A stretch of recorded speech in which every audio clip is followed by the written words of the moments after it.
नमस्कार, जय हिंद। स्वागत है आपका स्टडी लवर्स फैमिली में। इस वीडियो में हम साइंस का तीसरा पार्ट जो हमारा रह गया था उसमें फिजिक्स के इम्पोर्टेंट एमसीक्यू डिस्कस करेंगे। तो आइए शुरू करते हैं। पहला प्रश्न है, ताप बढ़ने के साथ द्रव की श्यानता पर क्या प्रभाव पड़ेगा? तो ताप जब भी बढ़ेगा द्रव की श्यानता जो है घटती है। ऑप्शन नंबर बी हमारा सही आंसर हो जाएगा। अगला प्रश्न देखिए, एक नैनोमीटर बराबर होता है, एक नैनोमीटर की वैल्यू कितनी होती है? तो एक नैनोमीटर की जो वैल्यू होती है वो होती है 10⁻⁹ मीटर। अगला प्रश्न देखिए, एक भूस्थिर उपग्रह का परिभ्रमण काल कितना होता है? तो भूस्थिर ग्रह का जो परिभ्रमण काल होता है वो 24 घंटे ही होता है। अगला प्रश्न देखते हैं, पारसिक मात्रक है, तो पारसिक जो मात्रक होता है वो दूरी का होता है, समय का सेकंड हो गया। अगला प्रश्न देखिए, समुद्री दूरी मापने की इकाई है, समुद्री दूरी को किससे मापा जाता है? तो समुद्री दूरी मापने की जो इकाई है वो नॉटिकल मील है। सही आंसर हो जाएगा ऑप्शन नंबर बी। अगला प्रश्न देखिए, ओजोन परत की मोटाई मापी जाती है, ओजोन परत की मोटाई मापने के लिए डॉप्सन यूनिट का प्रयोग किया जाता है। प्रकाश वर्ष मात्रक है, इनमें से प्रकाश वर्ष जो है मात्रक है किसका? तो लंबी दूरियों को मापने के लिए प्रकाश वर्ष का प्रयोग किया जाता है। अगला प्रश्न देखिए, पृथ्वी द्वारा अपनी कक्षा में सूर्य का एक पूरा चक्कर लगाने का समय है। तो पृथ्वी जो है अपना एक पूरा चक्कर 365 दिन 5 घंटे 48 मिनट और 46 सेकंड में लगाती है। अगला प्रश्न है, 10⁻⁻12 सेकंड को क्या कहते हैं? तो 10⁻⁻12 सेकंड को पीको सेकंड कहा जाता है। ऑप्शन नंबर सी सही आंसर हो जाएगा। अगला प्रश्न देखिए, पृथ्वी सूर्य की परिक्रमा करती है, इसकी खोज की थी। तो पृथ्वी सूर्य की परिक्रमा करती है, इसकी खोज जो है कॉपरनिकस ने की थी। ऑप्शन नंबर ए हमारा सही आंसर हो जाएगा। इसके अलावा केपलर ने ग्रहों के गति के नियम दिए, न्यूटन का गुरुत्वाकर्षण का नियम, और गैलीलियो जो है दूरबीन की खोज करने वाले पहले वैज्ञानिक। वायुमंडलीय दाब मापा जाता है, तो वायुमंडलीय दाब को बैरोमीटर से मापा जाता है। अगला प्रश्न है, फाइबर ऑप्टिक्स में संकेत स्रोत है, तो फाइबर ऑप्टिक्स में जो संकेत आते हैं उनका स्रोत जो है वो प्रकाश तरंगें होती हैं। अगला प्रश्न देखिए, निम्न में से कौन एक अदिश राशि नहीं है? यानी कि इनमें से ये बताना है कि सदिश राशि कौन सी है। तो संवेग जो है वो सदिश राशि होती है, इसमें वेग परिमाण दोनों होता है, आयतन समय और घनत्व तीनों की तीनों अदिश राशियां हैं।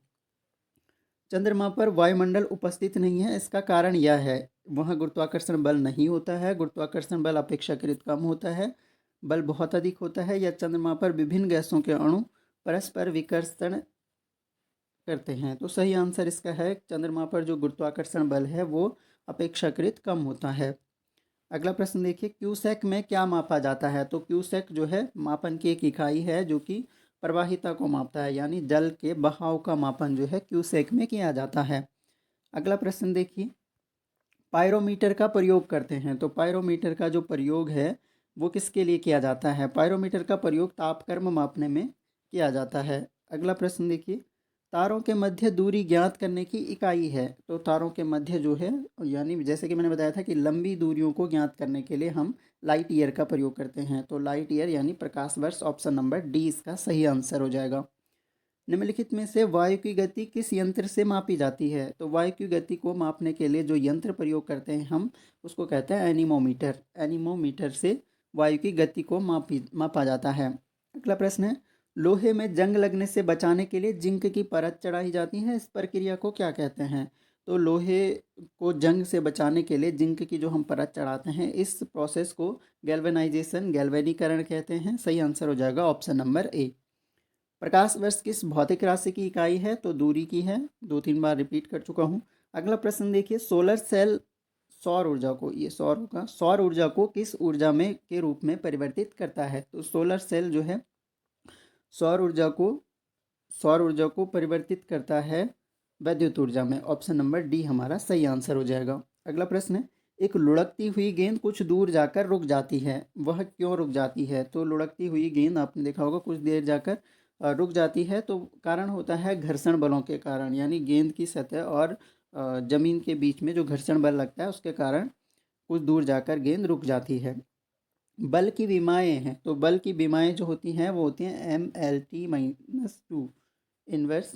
तो सही आंसर हो जाएगा ऑप्शन नंबर सी। अगला प्रश्न देखिए, रॉकेट की कार्यप्रणाली किसके संरक्षण पर आधारित है? तो रॉकेट की जो कार्यप्रणाली है वो संवेग संरक्षण के सिद्धांत पर आधारित होती है। इसके अलावा न्यूटन का जो थर्ड लॉ है, एक्शन रिएक्शन यानी क्रिया क्रिया प्रतिक्रिया का नियम, वो भी इसके लिए उत्तरदायी है। अगला प्रश्न देखिए, पृथ्वी पर जी का मान 6.67 इंटू 10⁻11 न्यूटन मीटर स्क्वायर पर किलोग्राम स्क्वायर है। चांद की सतह पर जी का मान क्या होगा? तो चांद की सतह पर जो है इससे कम होगा, यानी ऑप्शन नंबर बी, इस वैल्यू से कम जो है चांद की सतह पर गुरुत्वीय मान होगा। अगला प्रश्न देखिए, दूध की शुद्धता मापी जाती है। तो दूध की शुद्धता जो है हम लैक्टोमीटर से मापते हैं। लैक्टोमीटर एक यंत्र है जो कि दूध को मापता है। अगला प्रश्न है, समुद्री दूरी मापने की इकाई नॉटिकल मील हो गया। अगला प्रश्न देखिए, ओजोन परत की डॉप्सन इकाई, ये भी हम डिस्कस। नेक्स्ट, जब जल बर्फ में परिवर्तित होता है तो उसका आयतन क्या होता है? तो जल जब बर्फ में परिवर्तित होगा तो उसका आयतन बढ़ता है, क्योंकि जल जैसे ही बर्फ बनेगा उसका घनत्व घटता है, और घनत्व घटने के साथ साथ घनत्व घटेगा तो आयतन उसका जो है इंक्रीज होगा।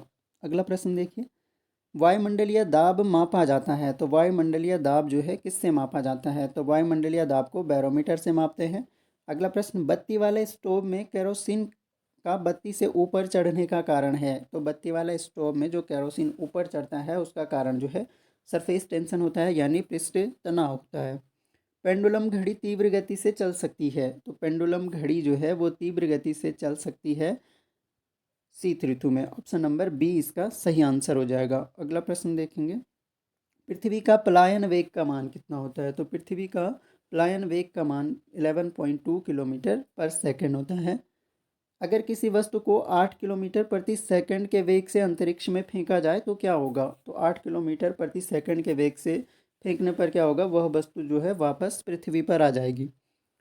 पानी का अपेक्षित घनत्व सर्वाधिक निम्नलिखित ताप पर होता है। किस ताप पर पानी का अपेक्षित घनत्व होता है? सही आंसर इसका हो जाएगा option number B, 4 degree centigrade पर। अगला प्रश्न देखिए, लकड़ी, लोहे व मोम के समान आकार के टुकड़ों को समान ऊंचाई से पृथ्वी पर गिराया जाता है। कौन सा टुकड़ा सर्वप्रथम पृथ्वी की सतह पर पहुंचेगा? तो सही आंसर हो जाएगा इसका, सभी जो है साथ साथ पहुंचेंगे, क्योंकि सभी का आकार समान है, तो जी की जो वैल्यू होगी, पृथ्वी का जो गुरुत्वाकर्षण हो सभी पे समान लगेगा। आगे बढ़ते हैं। अगला प्रश्न हमारे पास है, निम्न में से किस विकिरण में ऊर्जा प्रति क्वांटम सर्वाधिक होगी? तो किस विकिरण में जो है ऊर्जा प्रति क्वांटम सर्वाधिक होती है? इस क्वेश्चन का जो सही आंसर है वो है ऑप्शन नंबर बी, 200 से 280 नैनोमीटर की जो विकिरण होगी उसमें क्वांटम ऊर्जा सर्वाधिक होगी। अगला प्रश्न है, प्रकाश के 3 प्राथमिक रंग हैं। तो प्राथमिक रंग आप लोगों को पता ही होंगे, नीला, हरा और लाल जो है, यानी RGB, रेड, ब्लू और ग्रीन जो है हमारे प्राथमिक रंग होते हैं। आइंस्टीन के E = mc² में समीकरण सी, मतलब सी क्या दर्शाता है उसमें? तो सी जो है प्रकाश वेग का सिंबल है, एक तरह से प्रकाश का वेग जो है सी होता है E = mc² में। अगला प्रश्न देखिए, वाहनों के पीछे का ट्रैफिक देखने के लिए किस प्रकार का दर्पण प्रयोग में लाया जाता है? तो वाहनों के पीछे का जो हमें पीछे से दूसरा वाहन आ रहा है वो देखने के लिए हम उत्तल दर्पण का प्रयोग करते हैं। ऑप्शन नंबर ए सही आंसर हो जाएगा। सूर्य हमें दिखने लगता है। तो सूर्य हमें हमेशा वास्तविक सूर्योदय के हमेशा 2 मिनट जो है पहले दिखता है, और अगर सूर्य अस्त के 2 मिनट बाद तक हमें सूर्य दिखता है, वास्तविक सूर्यास्त के 2 मिनट बाद तक। तो सही आंसर हो जाएगा ऑप्शन नंबर बी। दृश्यमान स्पेक्ट्रम में सर्वाधिक तरंग दैर्घ्य किस रंग का होता है? तो यानी जो दृश्य प्रकाश होता है हमारा, उसमें सर्वाधिक जो तरंग दैर्घ्य है वो किस रंग की होती है? तो सबसे ज़्यादा तरंग दैर्घ्य होती है लाल रंग की, तरंग दैर्घ्य जो है सबसे ज़्यादा होती है, और बैंगनी रंग की सबसे कम होती है। किसी गोलीय दर्पण तथा किसी गोलीय लेंस दोनों की फोकस दूरियां 15 सेंटीमीटर हैं। दर्पण तथा लेंस संभवतः है। तो दर्पण और लेंस जो है दोनों क्या होंगे? अवतल होंगे, क्योंकि माइनस में है तो दोनों क्या होंगे? अवतल होंगे।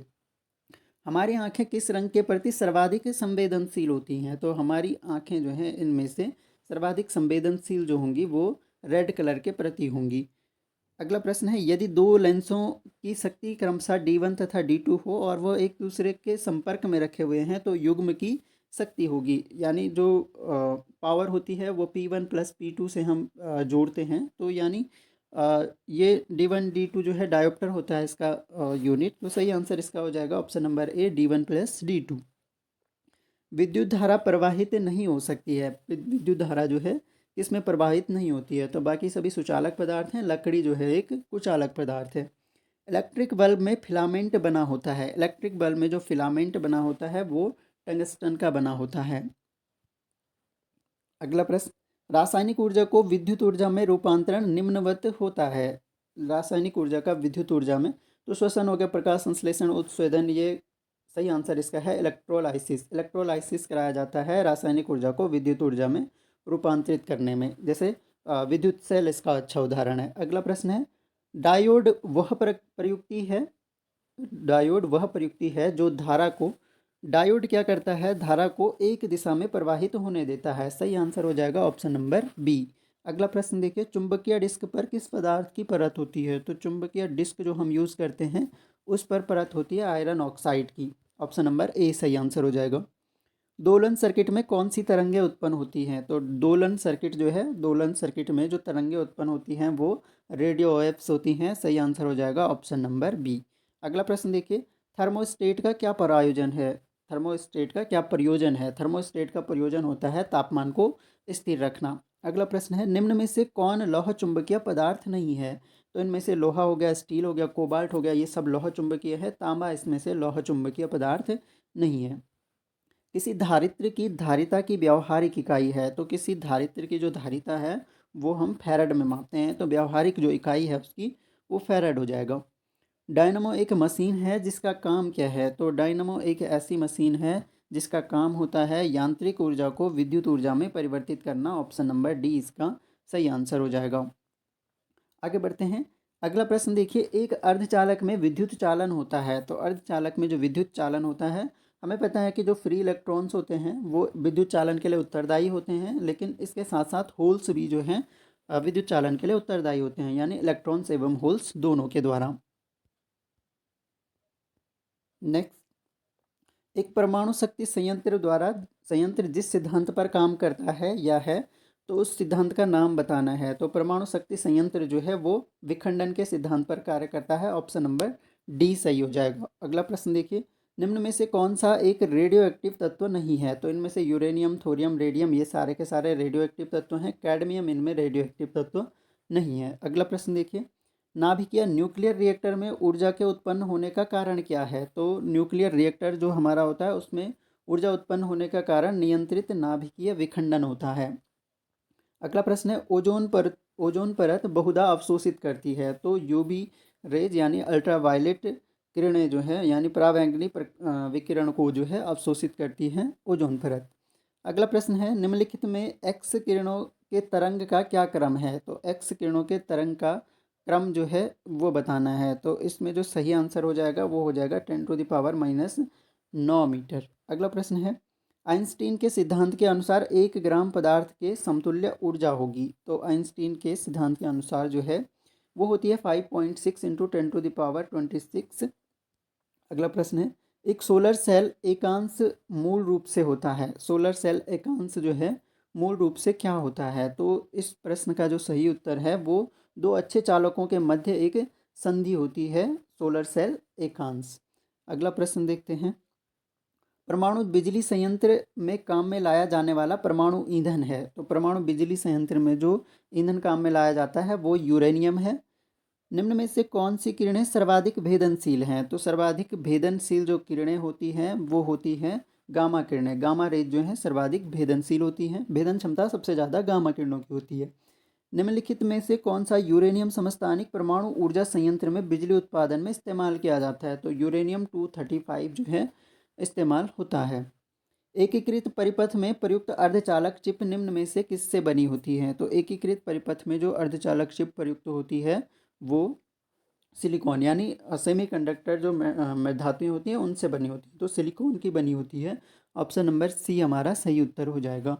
अगला प्रश्न देखते हैं, तारे अपनी ऊर्जा निम्न में से किस प्रकार प्राप्त करते हैं। तारे जो हैं ऊर्जा को किस प्रकार प्राप्त करते हैं। इस प्रश्न का जो सही आंसर है वो नाभिकीय संयोजन के फलस्वरूप प्राप्त करते हैं। हाल ही में खोजे गए उच्च तापीय अतिचालक हैं। तो देखिए 2010 का क्वेश्चन है ये। तो मिश्र धातु जो होती हैं वो उच्च तापीय अतिचालक होती हैं। भौतिकी में चतुर्थ आयाम का परिचय दिया था। तो चतुर्थ आयाम का परिचय जो है भौतिकी में किसने दिया था? इंपॉर्टेंट क्वेश्चन है, एल्बर्ट आइंस्टीन ने दिया था। टैक्योन का तात्पर्य है, टैक्योन क्या होता है? टैक्योन का जो तात्पर्य है, टैक्योन हमारा होता है प्रकाश की गति से तीव्र गति वाले जो कण होते हैं उनको टैक्योन कहा जाता है। ऐसे कण जिनकी गति जो है प्रकाश की गति से तीव्र हो। अगला प्रश्न देखिए, एक रेडियोधर्मी तत्व जिसके भारतवर्ष में बड़े भंडार पाए जाते हैं। तो भारत में जो है बड़े भंडार जो है थोरियम के पाए जाते हैं। ऑप्शन नंबर सी हमारा सही उत्तर हो जाएगा। अगला प्रश्न है, कल्पक्कम के फास्ट ब्रीडर टेस्ट रिएक्टर में प्रयुक्त ईंधन है। तो कल्पक्कम के फास्ट ब्रीडर टेस्ट रिएक्टर में जो ईंधन प्रयुक्त होता है वो हमारा सही उत्तर हो जाएगा ऑप्शन नंबर समृद्ध यूरेनियम। यूरेनियम का प्रयोग होता है कल्पक्कम के फास्ट ब्रीडर रिएक्टर में। श्याम विवर होता है, यानी श्याम विवर ब्लैक होल या कभी कृष्ण विवर लिख के दे देता है, कृष्ण विवर। तो ब्लैक होल हो गया, श्याम विवर हो गया, तो या ब्लैक होल, श्याम विवर, कृष्ण विवर, तीनों नाम में से कुछ भी पूछ सकता है। तो ये क्या होता है? तो ये होता है कि यहाँ से कोई भी अगर चाहे वो प्रकाश की किरण भी चली जाए तो वो भी परावर्तित नहीं हो पाती है। तो सारे विकिरण जो इसके पास से प्रवाहित होते हैं उनको ये अवशोषित कर लेता है, किसी भी प्रकार के विकिरण हो। निम्नलिखित में से सर्वाधिक भेदन क्षमता वाली एक्स किरणों की तरंग दैर्ध्य होती है। आंसर हो जाएगा 8 एंगस्ट्रम। तारे की ऊर्जा का स्रोत क्या है? तो तारे की ऊर्जा का स्रोत हमने अभी देखा था कि नाभिकीय संलयन प्रक्रिया होती है, नाभिकीय संलयन प्रतिक्रिया। तो सही उत्तर हो जाएगा ऑप्शन नंबर बी। अगला प्रश्न देखिए, फोटोवोल्टिक सेल संबंधित है। तो फोटोवोल्टिक सेल इसमें से किससे संबंधित है? सही उत्तर इसका हो जाएगा सौर ऊर्जा से संबंधित है फोटोवोल्टिक सेल। अगला प्रश्न देखते हैं, एक रेडियोधर्मी पदार्थ की अर्धायु 10 दिन है। इसका अभिप्राय यह है 10 दिन जो है उसकी अर्धायु है। तो इसका अभिप्राय क्या होगा? तो इसका जो अभिप्राय है वो है कि पदार्थ के 3/4 भाग का विघटन 20 दिनों में हो जाएगा। अगला प्रश्न है, नाभिकीय ऊर्जा की दृष्टि से महत्वपूर्ण निम्न धातुओं में से भारत में कौन सी बहुतायत में पाई जाती है? तो नाभिकीय ऊर्जा की दृष्टि से जो है भारत में कौन सी धातु पाई जाती है? तो सही उत्तर हो जाएगा थोरियम, अभी हमने डिस्कस किया था। अगर चालू नाभिकीय रिएक्टर में कंट्रोल छड़ों का उपयोग नहीं किया जाए तो क्या होगा? तो कंट्रोल छड़ों का प्रयोग नहीं किया, हमने अभी पढ़ा था कि नियंत्रित अभिक्रियाएं होती हैं, तो इसके लिए कंट्रोल छड़ों का प्रयोग किया जाता है। अगर ऐसा नहीं करते हैं तो क्या होगा? चेन प्रक्रिया सीमा से बाहर चली जाएगी। अगला प्रश्न है, न्यूक्लियर बम बनाने के लिए निम्नलिखित में से किसका उपयोग किया जाता है? न्यूक्लियर बम बनाने के लिए इनमें से किसका प्रयोग किया जाता है? तो इस प्रश्न का जो सही उत्तर है वो है यूरेनियम का प्रयोग किया जाता है। तो ये थे हमारे फिजिक्स के महत्वपूर्ण क्वेश्चन, फिजिक्स के इंपॉर्टेंट एमसीक्यू हमने डिस्कस किए। इससे पहले हम केमिस्ट्री बायोलॉजी दोनों सब्जेक्ट डिस्कस कर चुके हैं। तो अब हमारे साइंस का कंप्लीट हो गया है यहाँ पर। जिन्होंने पुराने वीडियोज़ नहीं देखे हैं, पुराने वीडियो ज़रूर देखें। वीडियो पसंद आता है तो लाइक ज़रूर करें और अपने दोस्तों को शेयर करें। Thanks a lot for listening. मिलेंगे नेक्स्ट लेक्चर में, तब तक के लिए जय हिंद।